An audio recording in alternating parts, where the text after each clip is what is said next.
here. Okay, here's the difference. It's like in other times of the year, some of my favorite places to fish a walking topwater are like on points and over grass beds and, on that type of stuff, primarily points. You can't beat a walking topwater on points for most of the year. In the fall time of the year, the fish get a little bit different because the fish are starting to move shallower.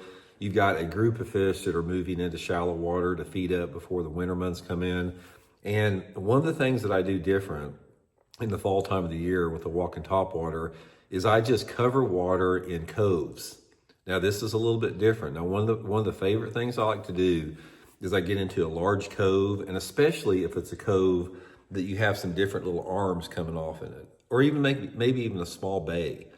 I start at the point, just like say for example, we're coming up on a cove and you got a point on the left as you go into the cove.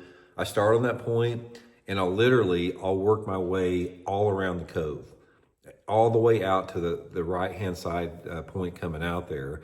And I'm fishing literally everything that's in there. And one of the things that you'll find in the fall time of the year, you'll find the bass set up on different parts of the cove, depending upon, a lot of the weather patterns that you have. Sometimes they're on the points or just on the inside of the points leading into the coves.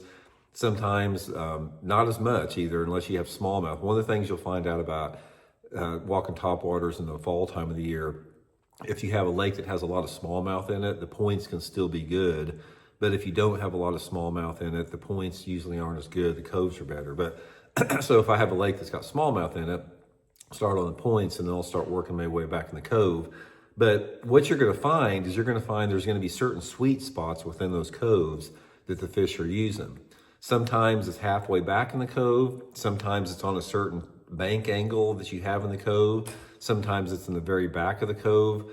Sometimes it's on nothing looking banks. And this is one of my favorite places to throw a walking topwater, especially in the month of November, is when I go back in those coves and they're those nothing looking banks that don't have any type of, you look at them and they're like maybe flat gravelly type banks or flatter rocky type banks that don't really have anything that stands out on them.